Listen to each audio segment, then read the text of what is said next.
అందరికీ శుభ సాయంత్రం అండి. నా పేరు సంతోష్ కుమార్ అండి. నా ఎడ్యుకేషన్ వచ్చేసి ఎంఎస్సి బయోటెక్నాలజీ. నేను ఒక యోగా టీచర్ని. మాకు వికారాబాద్, అలాగే చింతపల్లి, మహబూబాబాద్లో మా పంట పొలాలు ఉంటాయండి. సో ఈరోజు నేను మీ ముందుకు వచ్చింది ఎందుకంటే దేశవాళీ రైస్ వెరైటీస్లో ఫైబర్ ఎక్కువ ఉండడం వల్ల చాలామంది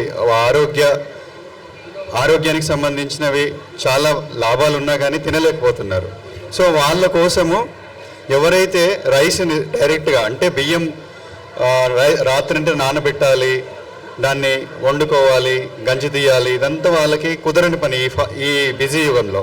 సో వాళ్ళ కోసం మేమేం చేస్తున్నామంటే దేశవాళీ రైస్ వెరైటీస్ని మేము రాత్రంతా నానబెట్టి వాటిని ఒక 15 నిమిషాలు వేడి నీళ్ళలో వేసి దాన్ని మళ్ళీ న్యాచురల్గా ఎండకు ఎండబెడతాం. మిషన్స్లో ఆరబోయకుండా మన సన్ డ్రై చేసేసి దాన్ని రెడీగా తిరగల మీద ఆడిస్తామండి. ఇవి తిరగల మీద ఆడించడం వల్ల దాంట్లో ఉన్న ఫైబర్ అనేది వెళ్ళిపోదు. సో ఈ విధంగా చేసిన రవ్వలు మీకు ఆరోగ్యానికి సంబంధించిన లాభాలే కాకుండా చేసుకోవడానికి ఈజీగా మీకు ఇడ్లీ కానీ దోశ కానీ చేసుకోవడానికి, లేదంటే ఉప్మా కానీ అప్పటికప్పుడు మీరు బయట చూసుకుంటే మీకు ఏవైతే రవ్వలు ఉంటాయో ఫుల్లీ అడల్టరేటెడ్, లేదంటే కెమికల్స్, పెస్టిసైడ్స్, లేదంటే హైబ్రిడ్ వెరైటీస్ ఏదో ఒక తక్కువ అనేది మీకు అందులో ఏదో ఒకటి డెఫిషియన్సీ అని ఉంటుంది.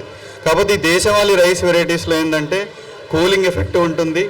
అదేవిధంగా మనకు ఆరోగ్యానికి సంబంధించిన ఏవైతే బెనిఫిట్స్ ఉంటాయో అవి ఉంటాయి, ఈజీగా కూడా ఉంటుంది. సో ఇన్ని బెనిఫిట్స్ ఉన్న ఈ రవ్వలో మీకు ఆరోగ్యానికి అనుగుణంగా ఈ ఫాస్ట్ యుగానికి ఇప్పుడు ఈ మధ్య చూసుకుంటే చాలామంది లేడీస్కి పీసీఓఎస్ ఇష్యూస్ కానీ, లేదంటే ఇన్ఫ్లమేషన్స్ కానీ చాలా ఎక్కువైపోయినాయి. వాళ్ళ కోసము, లేదంటే అదేవిధంగా నివారిణి అనే రైస్ ఉంటుంది, మీకు అందరికీ తెలిసిందే, అది చాలా హార్డ్ ఉంటుంది.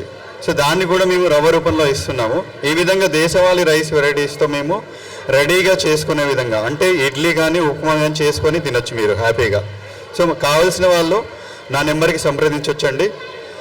9949020272. మరొకసారి 9949020272.